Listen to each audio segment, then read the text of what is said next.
It's too bad you came home because you didn't want me to leave you. But will you sign this divorce paper right now?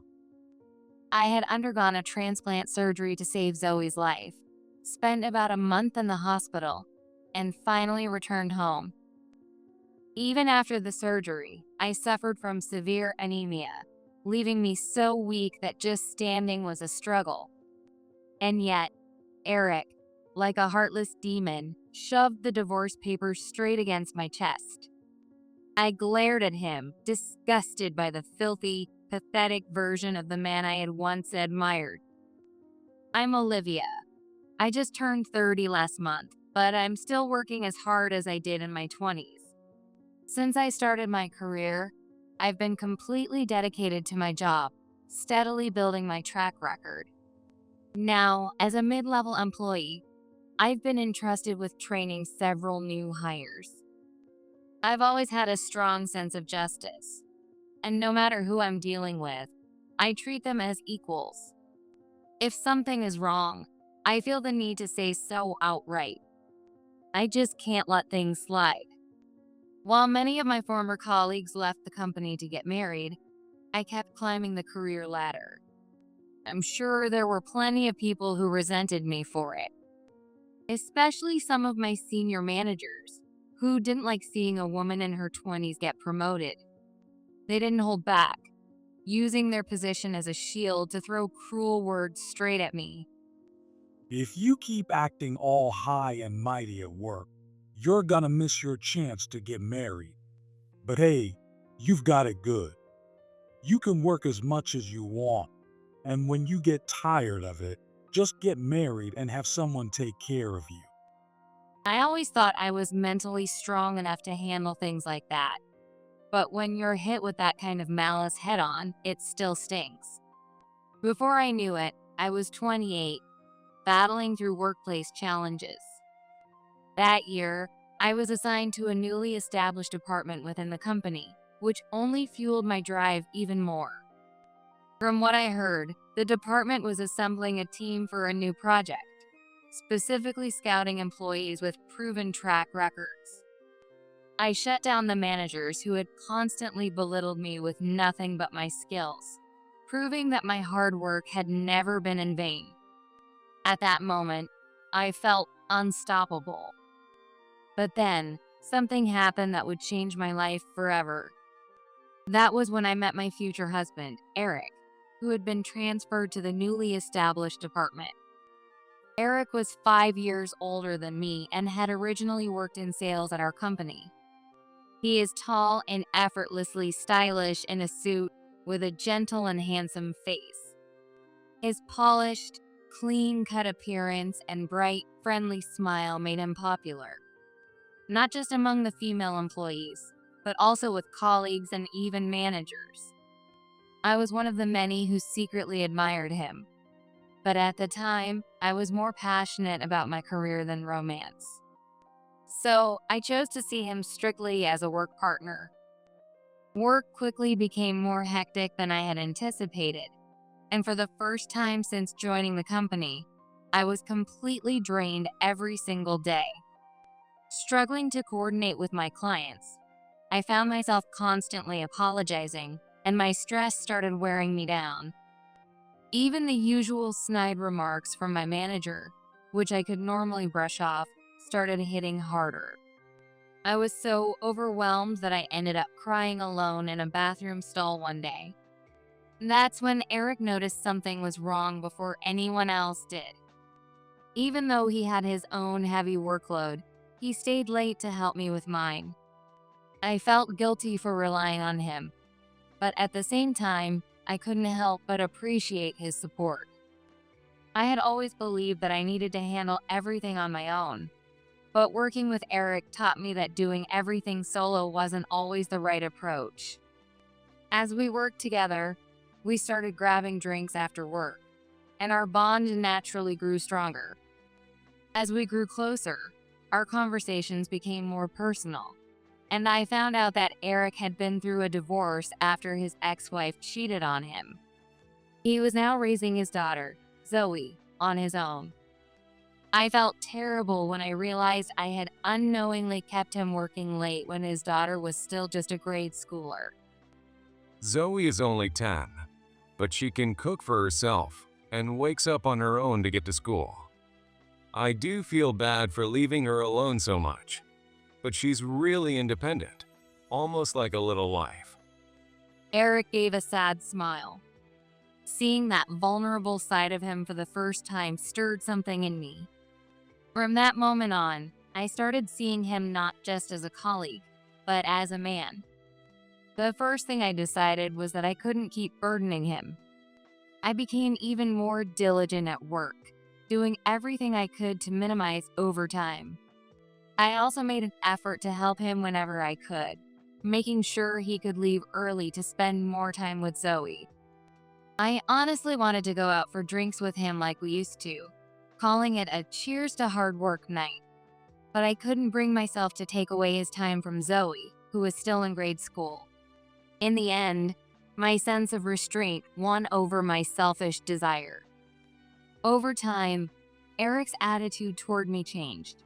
He started letting his guard down, confiding in me in ways he didn't with anyone else. I've never had this much support, both physically and emotionally. I've been able to spend more time with Zoe too. Olivia, I really appreciate everything you've done for me. When work finally settled down and we went to a bar, he told me that, and before I knew it, I blurted out a confession in the heat of the moment. He gently turned me down at the time, but once I had let my feelings out, I couldn't hold them back. I kept pursuing him relentlessly. About a month after my first confession, Eric finally gave in, and we officially started dating. A year into our relationship, we got married, but my parents had strongly opposed it multiple times before that. It's not about him, but this is your first marriage. And he has a daughter in elementary school. She's about to enter a tough age. Are you sure you can handle all? That's what my mom said, while my dad just gave me a complicated look. Since my parents had an arranged marriage at 18, they seemed uneasy about Eric being divorced with a child.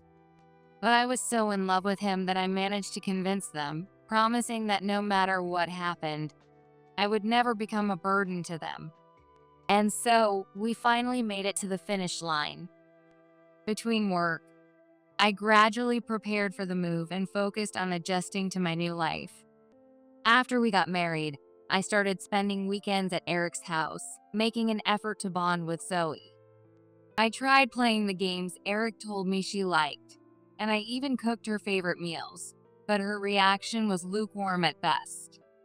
She went along with it, but barely spoke when we were together, and as soon as we were done, she would immediately retreat to her room. She's shy and quiet, so maybe she's just nervous. Eric said with a chuckle, but I felt like that wasn't the case. For someone who was supposedly nervous, she looked me straight in the eyes when she spoke. Rather than being shy, she just seemed uninterested. Looking through old photo albums and framed pictures, I saw plenty of photos of her smiling brightly, surrounded by her friends.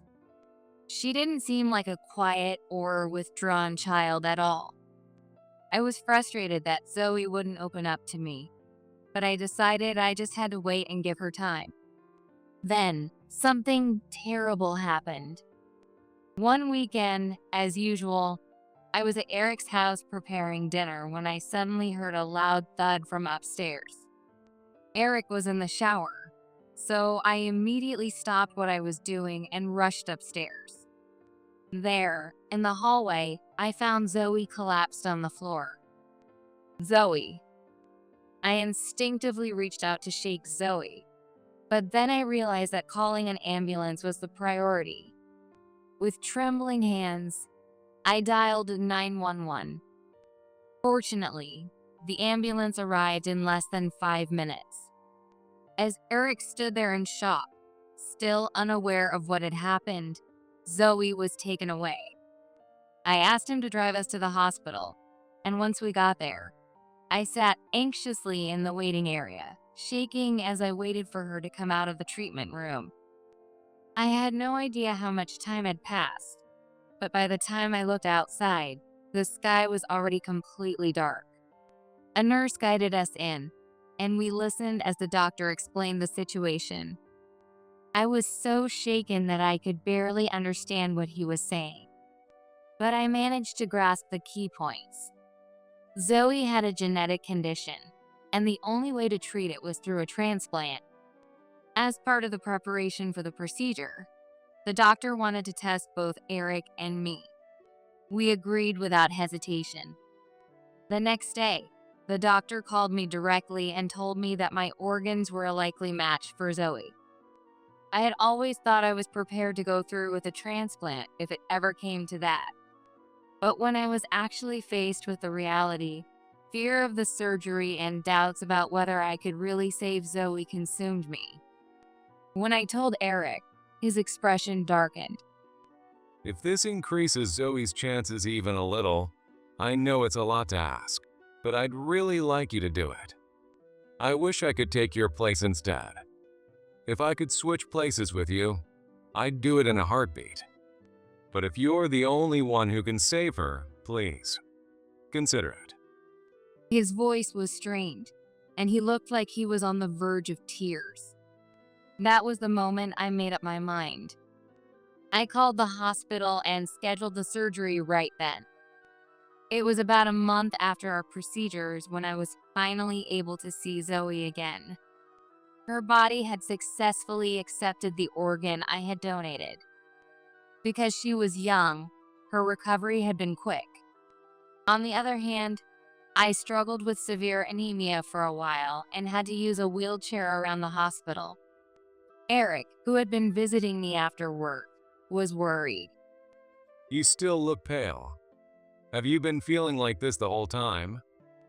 Not exactly. To be honest, even the doctors hadn't given me much reassurance. But with both Eric and Zoe waiting for me to come home, I didn't want to say anything that would make them worry.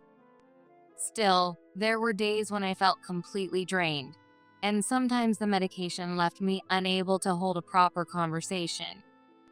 The longer I stayed in the hospital, the more restless I became, constantly thinking about work and home. I just wanted to get discharged as soon as possible. In the end, I was finally allowed to leave the hospital a few days after Zoe. Holding back my excitement, I headed home. Since it was a weekday afternoon, I called a taxi so I wouldn't trouble Eric. While I had been in the hospital, he had finished all the remaining moving arrangements. Starting today, the three of us would officially begin our new life together.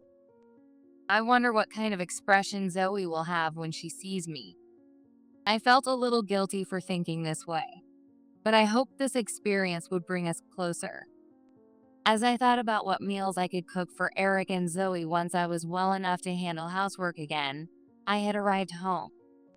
I thanked the driver and steadied myself as I stepped out, still feeling a little unsteady on my feet.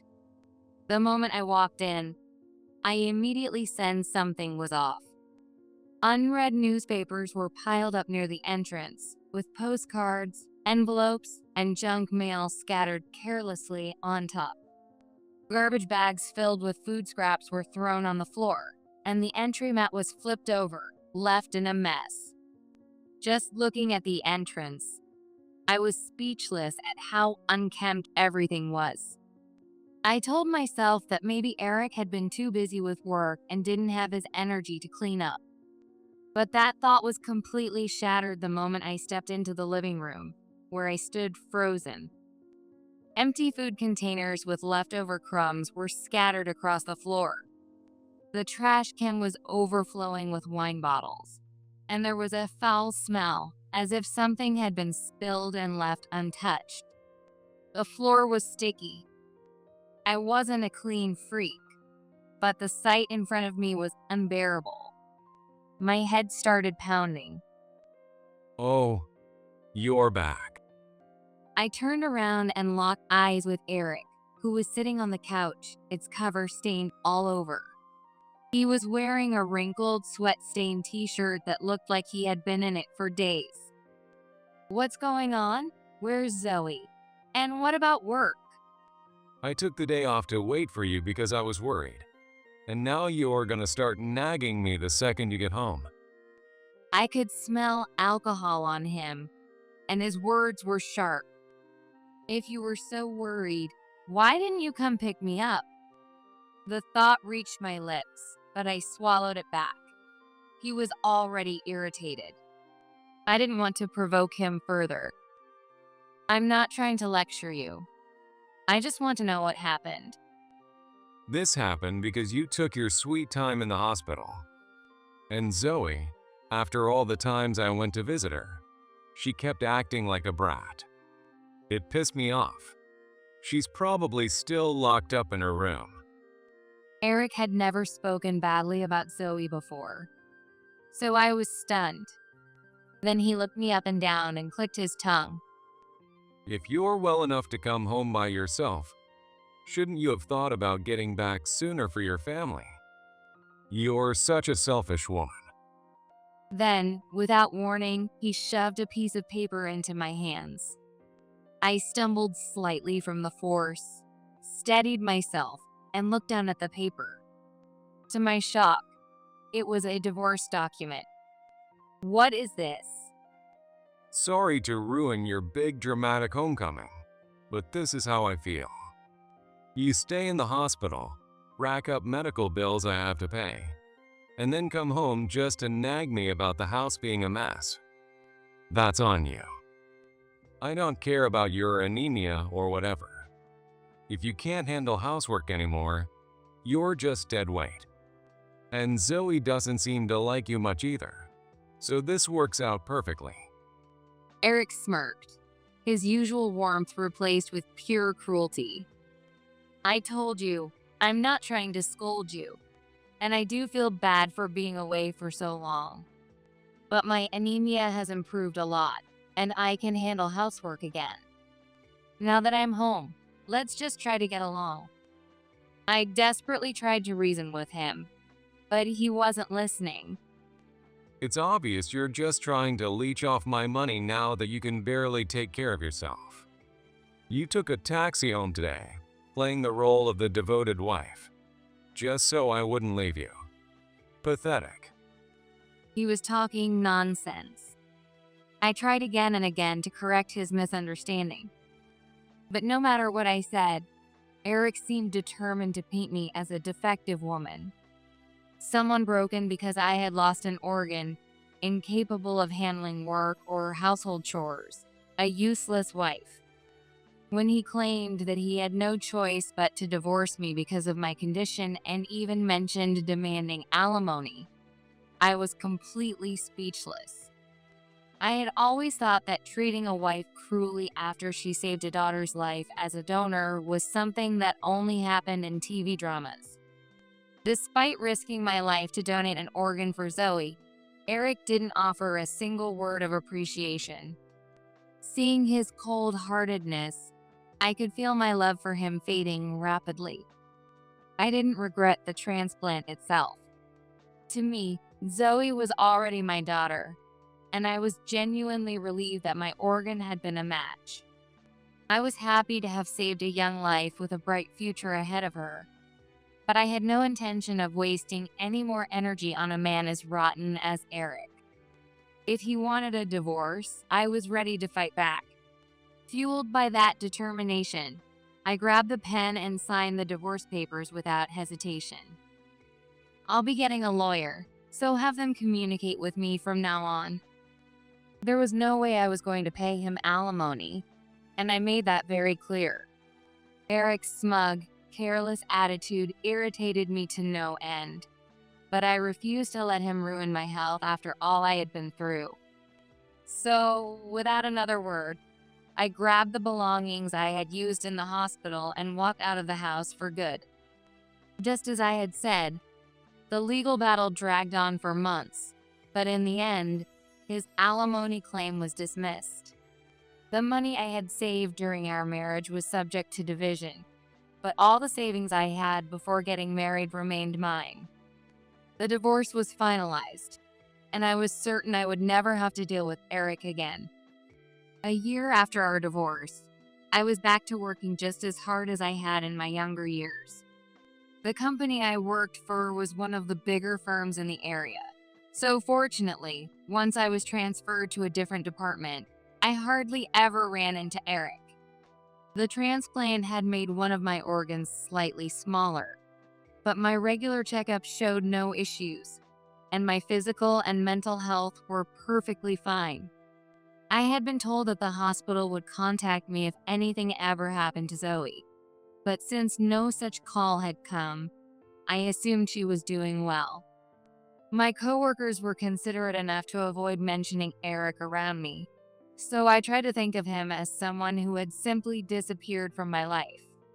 One weekend, as I was relaxing in my newly leased apartment, Eric unexpectedly showed up at my door. When I checked the intercom, the poor video quality made it hard to recognize who it was, so I carelessly opened the door. Since the day I left, Eric had become even more unkempt, looking nothing like the former star of the sales team he once was. The sight of him made my skin crawl, but since it was daytime and there were people around, I kept my voice as low as possible. "What are you doing here? We agreed a year ago that we'd never see each other again. I've been getting updates about Zoe from the hospital, so I have no reason to talk to you." I spoke coldly, but to my surprise, Eric smiled gently. I even asked someone from your department to find out where you were. How's your health? I heard you went back to work a while ago, so I was worried. Things were hectic back then, and I was under a lot of stress. That's why I was harsh on you. I had no choice. It was all to support you. You understand that, right? Now, I think we could build a better relationship. Why don't we give it another shot? It was as if he had utterly erased everything that happened. His attitude had made a complete difference. He didn't seem to pick up on my clear rejection, and the fact that our conversation wasn't even making sense anymore only made the situation feel even more unsettling. Even though my face had gone pale, Eric kept talking as if he didn't notice, or didn't care. At one point, he grabbed the slightly open door and tried to force his way in, but I resisted with all my strength. That's when Eric snapped, shouting disgusting insults that I didn't even want to repeat. Realizing that things had escalated beyond what I could handle, I managed to yank the door shut, locked it, and ran inside to call the police. After I explained the situation, the police arrived quickly and took Eric away. From that point on, his behavior spiraled completely out of control. He started showing up at my department every day for no reason. If I went to the restroom or cafeteria alone, he would follow me, spewing insults. He even sought out the new hires I was training and fed them lies about me. His behavior was blatantly inappropriate. Anyone could see that. Even after receiving a direct warning from the head of Human Resources Department, he only managed to behave for a few days before going right back to it. Ignoring him was becoming impossible, and my stress was starting to take its toll. I finally decided to report everything to the police. There was no way I was going to let someone like him take away the one thing that brought me the most happiness, my career.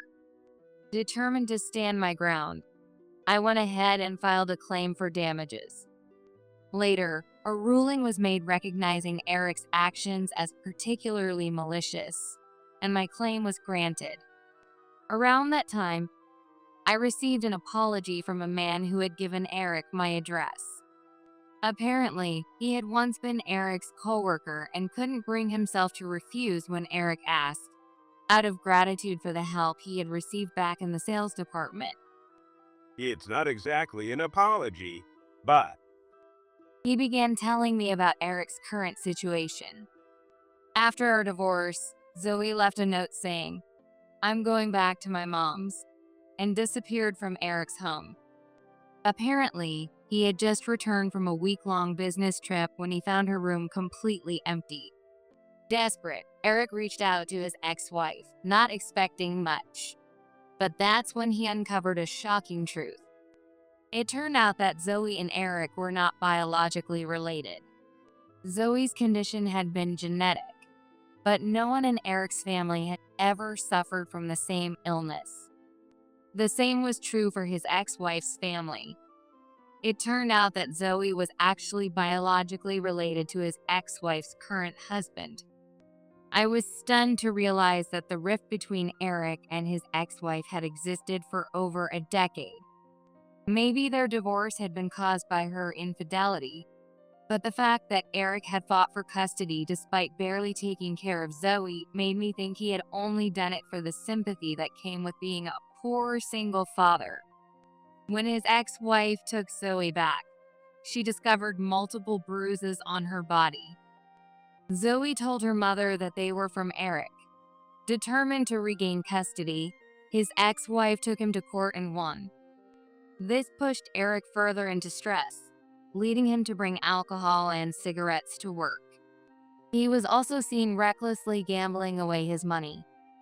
Of course, he was fired. The child support payments he had been receiving from his ex-wife were cut off, and on top of that, he still owed me the settlement money. Now, he was drowning in debt, and no one knew where he had ended up. At this point, no one knows where he is or what he's doing. This incident made me decide to change my job. Even though I had done nothing wrong, being treated like an untouchable topic or stared at with curiosity was affecting my work. And since Eric knew my address, I decided to take the leap and move out of state to start my new life. Every now and then, I receive letters from Zoe and her mother. Knowing that Zoe is doing well and receiving repeated words of gratitude from her mother gave me confidence that I had done something truly meaningful. I had saved a life.